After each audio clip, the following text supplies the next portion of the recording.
नमस्ते बच्चों। मैं मनीषा गोखले आशीष हिंदी क्लासेस में आप सभी का स्वागत है। आज के इस वीडियो में हम डिस्कस करने वाले हैं आपकी टेक्स्ट बुक स्पर्श भाग 2 के पद्य खंड से तीसरी कविता मनुष्यता के प्रश्नोत्तरों को। इस कविता को लिखा है मैथिली शरण गुप्त जी ने।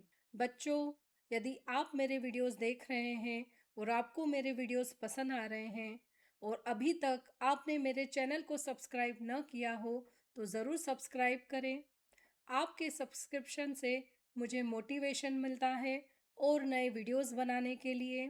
आप मेरे वीडियो में और क्या चाहते हैं, किन टॉपिक्स पर वीडियो चाहते हैं या कौन कौन सी जानकारी आप हासिल करना चाहते हैं, यह भी कमेंट्स में लिखकर बताएं। तो डिस्कस करते हैं मनुष्यता पाठ के क्वेश्चन आंसर्स। सबसे पहले मैंने इसमें लिए हैं पठित पद्यांश, जो कि आपकी पिछली परीक्षाओं में आए हैं, पिछली फाइनल एग्जाम्स में आए हैं। जैसे कि यह जो पठित पद्यांश है वह आया था 23-24 की फाइनल एग्जाम में। निम्नलिखित पद्यांश को पढ़कर पूछे गए प्रश्नों के लिए सही विकल्प चुनकर लिखिए। विचार लो कि मरते हो न मृत्यु से डरो कभी, मरो परंतु यो मरो की याद जो करे सभी। हुई न यो सुमृत्यु तो वृथा मरे वृथा जिए, मरा नहीं वही कि जो जिया न आपके लिए। वही पशु प्रवृत्ति है कि आप ही चरे, वही मनुष्य है कि जो मनुष्य के लिए मरे। इसमें पहला प्रश्न पूछा गया था, कवि ने ऐसा क्यों कहा कि मृत्यु से डरना नहीं चाहिए। यहाँ पर ऑप्शन है मृत्यु से यश प्राप्त होता है, दूसरा है जन्म मरण ईश्वर के हाथ में है, तीसरा है मृत्यु के बाद नया शरीर मिलता है, और चौथा है मृत्यु तो अवश्य भावी है, मतलब मृत्यु तो आनी है। तो विचार लो कि मरते हो न मृत्यु से, मरते मतलब नश्वर हो, और यही बात जो डी ऑप्शन है वो बता रहा है कि मृत्यु तो होना ही है, तो फिर मरने से डरना क्या। अगला प्रश्न इसमें पूछा गया था कि कवि कैसी मृत्यु को सुमृत्यु कहता है।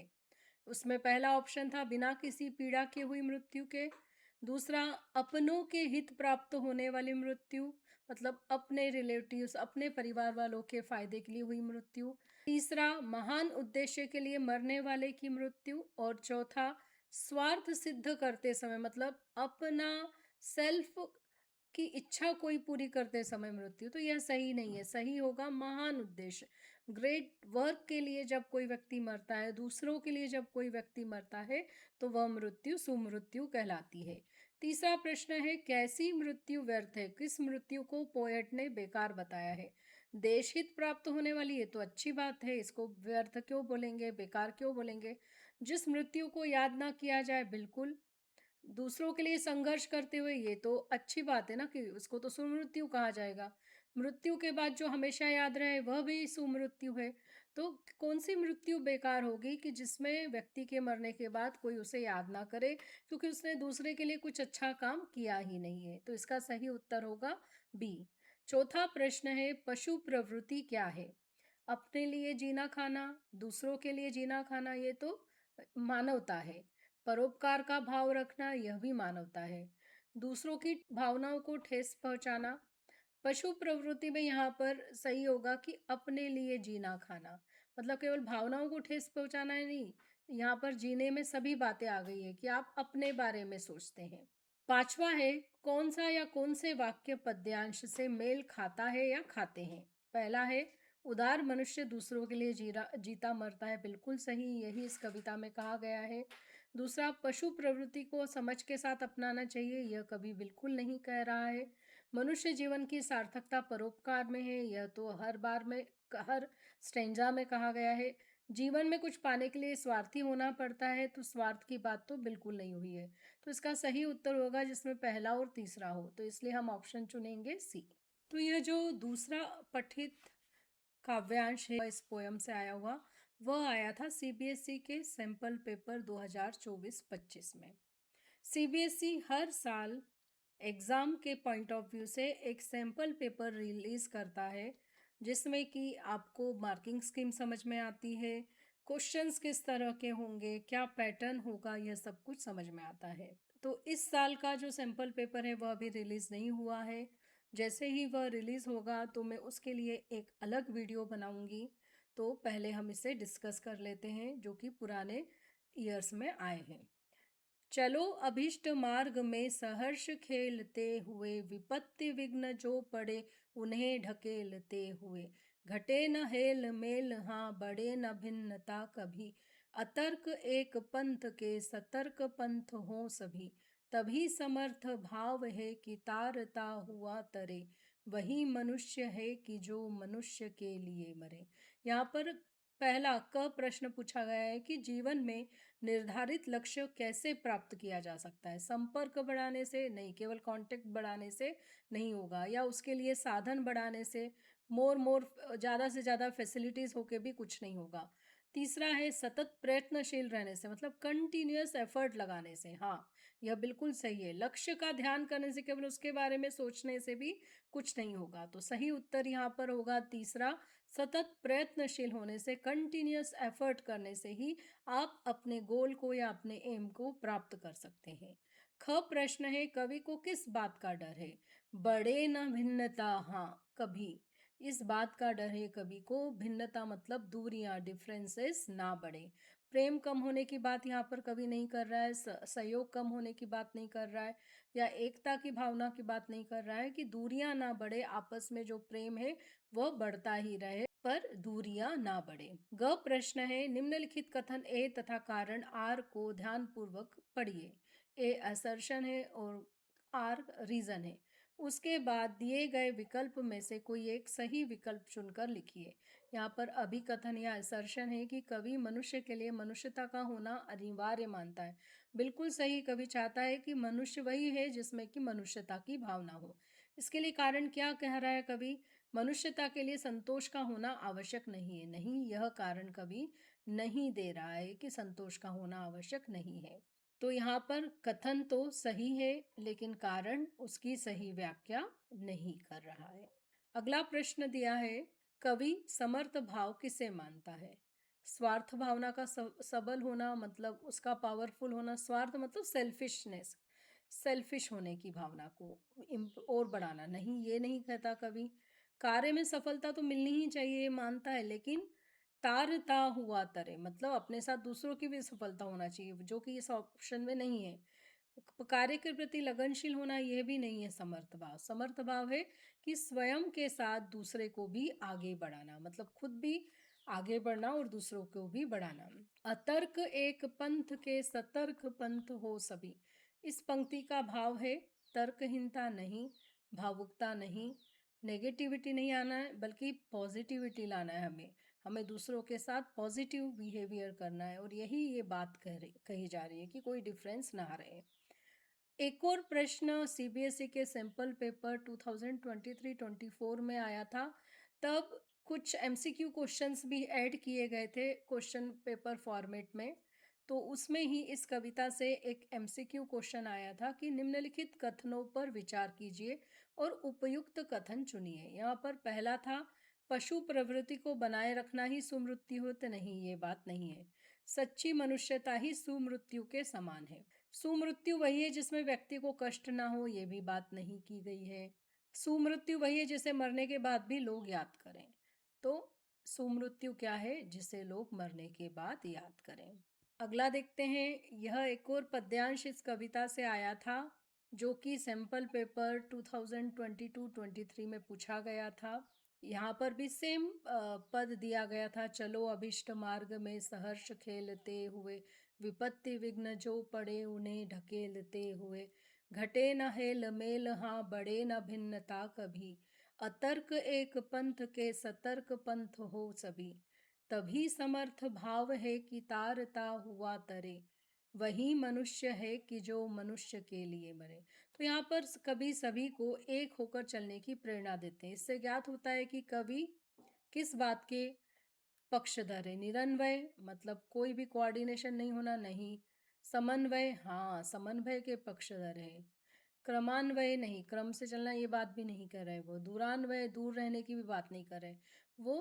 कोऑर्डिनेशन की, एक दूसरे से मिलजुल कर रहने की बात कर रहे हैं। तो यहाँ पर आएगा समन्वय।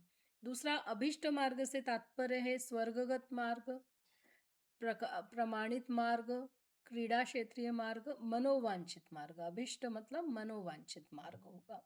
समर्थ भाव है दूसरों को सफल करते हुए स्वयं सफल होना, बिल्कुल यही आंसर हमने उसमें भी चुना था। ज्ञान मार्ग बताते हुए सफल होना, ये बात नहीं है। शक्ति प्रदर्शन के द्वारा सफलता दिलाना, यह भी नहीं है। सफल करते हुए अपना स्वार्थ सिद्ध करना, यह भी बात। सफलता के साथ साथ दूसरों को भी सफल करना, यही समर्थ भाव है। चौथा प्रश्न है, भिन्नता न बड़े का आशय है मत भिन्नता हो नहीं, मतभेद कम हो। भेदभाव भिन्न हो नहीं, मतभेद अधिक हो ये भी नहीं, मतभेद कम हो, यह भिन्नता ना बढ़े का आशय है। पांचवा प्रश्न है, निम्नलिखित वाक्यों को ध्यानपूर्वक पढ़िए। हमें मृत्यु से कभी नहीं डरना चाहिए, हाँ यह कवि इस कविता में बोल रहा है। बाह्य आडंबरों का विरोध करना चाहिए, यह कुछ इसमें कविता में नहीं बोला गया है। मार्ग की विपत्तियों को ढकेलते हुए आगे बढ़ना चाहिए, यह कवि ने बोला है। प्राकृतिक सौंदर्य के लिए ईश्वर को धन्यवाद देना चाहिए, ऐसा कुछ कवि ने इसमें नहीं बोला है।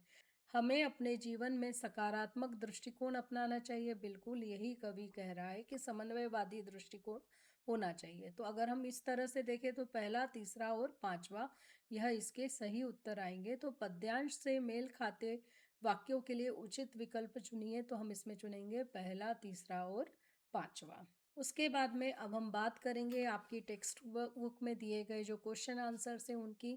तो इसमें क बीट है, निम्नलिखित प्रश्नों के उत्तर लिखिए। इसमें पहला प्रश्न है, कवि ने कैसी मृत्यु को सुमृत्यु कहा है। तो बच्चों, जैसा कि आपको मालूम है कि सुमृत्यु शब्द का अर्थ होता है अच्छी मृत्यु।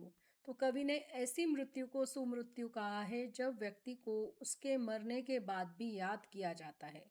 मतलब जब व्यक्ति अच्छे कार्य करता है तो अपने कर्मों के कारण वो मरने पर भी अमर हो जाता है, क्योंकि लोग उसे उसके कार्यों के कारण, उसके अच्छे कर्मों के कारण याद रखते हैं। दूसरा प्रश्न है, उदार व्यक्ति की पहचान कैसे हो सकती है।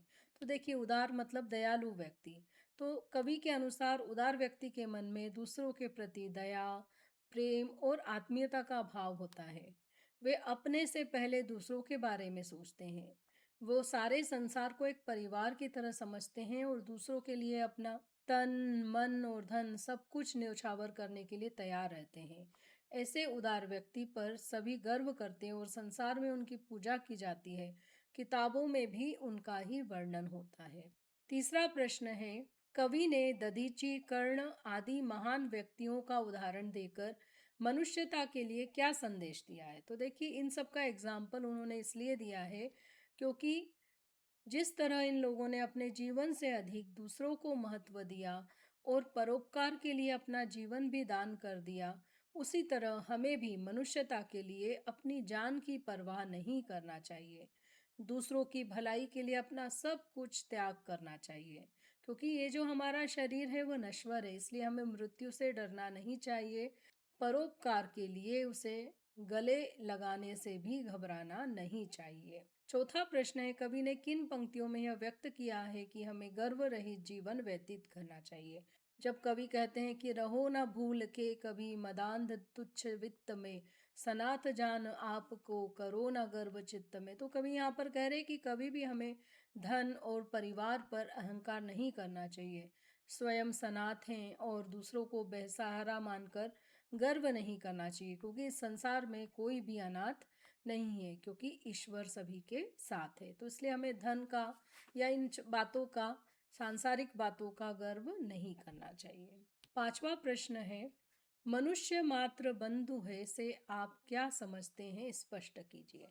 तो देखिए, इसका तात्पर्य यह है कि हम सभी एक परम पिता परमेश्वर की संतानें हैं, इसलिए हम एक दूसरे के बंधु हैं। बाहर से भले ही हम सभी अलग अलग दिखते हों, क्योंकि हमारे कर्म के अनुसार हम बाह्य वेश अलग अलग है, लेकिन हम सभी के अंदर उसी ईश्वर का अंश है। हमें आपस में मिलजुल कर रहना चाहिए और एक दूसरे की मदद करना चाहिए। वसुदेव कुटुंबकम की जो बात है उसे समझकर हमेशा निर्बल या बेसहारों को सहारा देने के लिए तैयार रहना चाहिए। छठा प्रश्न है, कवि ने सबको एक होकर चलने की प्रेरणा क्यों दी है। तो इसका भी कारण यही है क्योंकि हम सभी एक दूसरे के बंधु हैं और उस परम पिता परमेश्वर की संतान हैं। मानव जाति की रक्षा और उसकी प्रगति के लिए यह बहुत जरूरी है कि हम सभी एक दूसरे के साथ हिल मिल कर रहें, एक दूसरे की मदद करें और अपने साथ साथ दूसरों की प्रगति में भी मदद करें। सातवां प्रश्न है, व्यक्ति को किस प्रकार का जीवन व्यतीत करना चाहिए, इस कविता के आधार पर लिखिए। तो देखो बच्चों, इस कविता में सबसे ज्यादा बात किसकी की गई है? परोपकार की। तो व्यक्ति को हमेशा परोपकार करते हुए जीवन व्यतीत करना चाहिए। उसे इस संसार को अपना परिवार समझकर दूसरों के साथ आत्मीयता से भरा व्यवहार करना चाहिए। जरूरतमंदों की मदद करना चाहिए। दूसरों के लिए अपनी जान न्योछावर करने के लिए भी तैयार रहना चाहिए। सभी के साथ मिलजुल कर रहना चाहिए और आगे बढ़ना चाहिए। कभी भी अपने धन दौलत पर घमंड नहीं करना चाहिए। तो आठवां प्रश्न है कि मनुष्यता कविता के माध्यम से कवि क्या संदेश देना चाहता है? यही संदेश देना चाहता है कि मनुष्य को हमेशा अपने मन में प्रेम, दया, त्याग और बलिदान का भाव रखना चाहिए। उसे दूसरों के प्रति आत्मीयता से भरा व्यवहार करना चाहिए। ज़रूरत पड़े तो दूसरों के लिए अपनी जान भी दे देना चाहिए। अपने मन में धन और संपत्ति को लेकर किसी भी तरह का घमंड नहीं रखना चाहिए। एक दूसरे के साथ हिल मिल कर रहना चाहिए और अपने साथ साथ दूसरों की भी प्रगति करना चाहिए। ख प्रश्न है, निम्नलिखित का भाव स्पष्ट कीजिए। पहला है, सहानुभूति चाहिए महाविभूति है यही, वशीकृता सदैव है बनी हुई स्वयं मही, विरुद्धवाद बुद्ध का दया प्रवाह में बहा, विनीत लोक वर्ग क्या न सामने झुका। तो इन पंक्तियों का भावार्थ यह है कि इन पंक्तियों में कवि गुप्त जी कह रहे हैं कि उदार व्यक्ति में सहानुभूति का सबसे बड़ा गुण या उसके पास यह पूंजी होती है जो उसे महान बनाती है। इसी गुण के कारण धरती उनके वश में हो जाती है, क्योंकि सभी लोग उन्हें पसंद करते हैं, उनकी बात मानते हैं। क्योंकि उनकी उदारता के कारण सभी लोग उन्हें मानते हैं। जहाँ बुद्ध ने समाज की भलाई के लिए सामाजिक परंपराओं को तोड़ा, अपने राज्य, पत्नी और बच्चे को छोड़कर चले गए, लेकिन आज उनके ज्ञान के आगे सारा जो संसार है वो विनय के साथ झुका हुआ है, क्योंकि उन्होंने अपने ज्ञान के द्वारा मनुष्यों को दुखों से कैसे मुक्त करना इसका ज्ञान प्राप्त किया। वो लोगों की परेशानियों को दूर करना चाहते थे, उनके मन में दूसरों के प्रति दया का भाव था, इसलिए उन्होंने अपना घर परिवार छोड़ा था और बाद में उन्होंने अपने ज्ञान से दूसरों के जीवन में प्रकाश लाया। दूसरा है, रहो न भूल के कभी मदांध तुच्छ वित्त में, सनाथ जान आपको करो न गर्व चित्त में, अनाथ कौन है यहाँ त्रिलोकनाथ साथ है, दयालु दीन बंधु के विशाल हाथ हैं। तो यहाँ पर कवि इन पंक्तियों में कह रहे हैं कि तुम कभी बेकार धन के घमंड में अंधे ना हो जाना, कभी इस पर अहंकार न करना। यदि तुम्हारा परिवार है तो स्वयं को सनाथ मानकर गर्व नहीं करना, क्योंकि इस संसार में कोई भी अनाथ नहीं है। तीनों लोकों के स्वामी प्रभु सभी के साथ हैं। उस दयालु और दीनों या गरीबों के बंधु के बहुत बड़े हाथ हैं, अर्थात ईश्वर का जो आशीर्वाद है वह सभी पर बना हुआ है। तीसरा है, चलो अभिष्ट मार्ग में सहर्ष खेलते हुए, विपत्ति विघ्न जो पड़े उन्हें ढकेलते हुए, घटे न हेल मेल हाँ बढ़े न भिन्नता कभी, अतर्क एक पंथ के सतर्क पंथ हो सभी। तो इन पंक्तियों में कवि गुप्त जी कह रहे हैं कि अपने मन चाहे मार्ग पर तुम हंसते खेलते हुए राह में आने वाली मुसीबतों और रुकावटों को दूर करते हुए आगे बढ़ते जाना है तुम्हें। ऐसे में जो आपसी प्रेम भाव है वह कम नहीं होना चाहिए और एक दूसरे के बीच अंतर या भिन्नता नहीं बढ़ना चाहिए। बिना किसी विवाद के तुम सभी को एक ही राह के सजग राही हो, इसलिए हमें मिलजुल कर आगे बढ़ना चाहिए। इसके बाद में यहाँ पर मैं पिछली परीक्षाओं में जो फाइनल एग्ज़ाम्स हुई हैं उनमें जो इम्पॉर्टेंट क्वेश्चंस आए हैं या सैम्पल पेपर में जो इस पोयम से जो इम्पॉर्टेंट क्वेश्चंस आए हैं उन्हें हम डिस्कस करेंगे। तो इसमें पहला प्रश्न जो 2024-25 की एनुअल एग्ज़ाम में आया था कि किसी भी देश के विकास के लिए उदार व्यक्तियों की आवश्यकता होती है, कैसे? मनुष्यता कविता के आधार पर लिखिए। तो बिल्कुल किसी भी देश के विकास के लिए उदार व्यक्तियों की आवश्यकता होती है, क्योंकि उदार व्यक्ति हमेशा दूसरे के साथ प्रेम, दया और त्याग की भावना रखते हैं। वे दूसरों के लिए अपनी जान भी देने के लिए तैयार रहते हैं। ऐसे लोग स्वार्थ से बढ़कर परमार्थ के बारे में सोचते हैं। वे एकता और आत्मीयता का भाव समाज में भरते हैं और वो लोग स्वहित से ज़्यादा देश हित का विचार करते हैं। यहाँ पर दूसरा प्रश्न जो 2023 की फाइनल एग्जाम में आया था कि मनुष्यता पाठ के आधार पर लिखिए कि कैसा जीवन जीने वाले लोग मरकर अमर हो जाते हैं। जो लोग अपने जीवन में निस्वार्थ भाव से परोपकार करते हैं, सारे संसार को अपना परिवार समझकर सभी के प्रति बंधुत्व का भाव रखते हैं, ऐसे लोग जो अपना जीवन भलाई के कार्य में समर्पित कर देते हैं और दूसरों के लिए वे अपने प्राण भी त्याग देते हैं, तो इन लोगों को संसार मरने के बाद भी हमेशा याद रखता है। उनके महान कार्य हमेशा याद रहते हैं। उसके बाद अगला जो प्रश्न है वो है 2022 की जो टर्म टू एग्ज़ाम हुई थी। उस साल टर्म वन टर्म टू ऐसी दो एग्ज़ाम्स हुई थी। तो टर्म टू एग्ज़ाम में पूछा गया था कि मनुष्यता कविता के आधार पर लिखिए कि पशु प्रवृत्ति क्या है और सच्चा मनुष्य किसे कहते हैं। तो देखिए, पशु प्रवृत्ति तो यही है कि जो आप ही चरे। तो मनुष्यता कविता के आधार पर ऐसे व्यक्ति जो अपने बारे में सोचते हैं, जो बहुत स्वार्थी होते हैं, उन्हें पशु के समान माना गया है, क्योंकि पशु भी केवल अपने बारे में ही सोचते हैं, अपना अपना ही खाते हैं। वहीं सच्चा मनुष्य तो अपना पूरा जीवन परोपकार के कार्यों में लगा देता है। उसके मन में दूसरों के लिए दया, करुणा और आत्मीयता का भाव होता है। वह दूसरों के लिए अपना जीवन भी बलिदान कर देता है, सेक्रीफाइस कर देता है। उसके बाद में एक प्रश्न जो सीबीएसई के सैंपल पेपर में आया था टर्म 1 21 22 में कि दुनिया भर में असहिष्णुता लगभग आम हो गई है। जाति, धर्म, रंग और वैचारिक रूप से भिन्न दृष्टिकोण रखने वाले लोगों के प्रति असहिष्णुता की घटनाएं बढ़ती जा रही है। मतलब लोगों को पसंद नहीं आता और फिर लोग झगड़ते हैं अगर दूसरों की बातें, दूसरों का विचार। तो सहिष्णुता की परिभाषा पर विचार करें कि जिस विश्वास और प्रथा को हम पसंद नहीं करते, उसमें बाधा डालने की बजाय संयम बरतना ही सहिष्णुता है। तो कवि मैथिली शरण गुप्त जी ने जब कहा कि अतर्क एक पंथ के सतर्क पंथ हो सभी, तो इस पंक्ति की सार्थकता व वर्तमान समय में इसका औचित्य स्थापित कीजिए कि बताइए कि ये किस तरह से उतना ही सार्थक है आज के ज़माने में। तो देखिए बच्चों, सहिष्णुता मतलब दूसरे के विचार, दूसरों के व्यवहार को सहन करना, उसे एक्सेप्टेंस देना। तो यहाँ पर जब कवि मैथिली शरण गुप्त जी इन पंक्तियों में कहते हैं कि अतर्क एक पंथ के सतर्क पंथ हो सभी, तो इसका आशय यह है कि हमें मनुष्यता की राह पर बहुत ही सजग होकर, बहुत ही अलर्ट होकर और बिना किसी मतभेद के, मतलब बिना किसी डिफरेंसेस के आगे बढ़ना है। अर्थात हम सभी के बीच में किसी भी तरह का भेदभाव नहीं होना चाहिए। ये पंक्तियाँ आज भी सार्थक है, मीनिंगफुल लगती हैं, क्योंकि आज भी समाज में जाति, धर्म, भाषा, दर्जा और लिंग के आधार पर बहुत अधिक भेदभाव हो रहा है। हर एक व्यक्ति अपने विचार और अपनी मान्यता को सही मानता है और दूसरों के विचारों को गलत। सहनशीलता की जो भावना है वो दिन ब दिन कम होती जा रही है, जिसके कारण छोटी छोटी बातों पर हिंसा होती है, झगड़ा होता है, लड़ाई होती है, दंगे फसाद हो रहे हैं।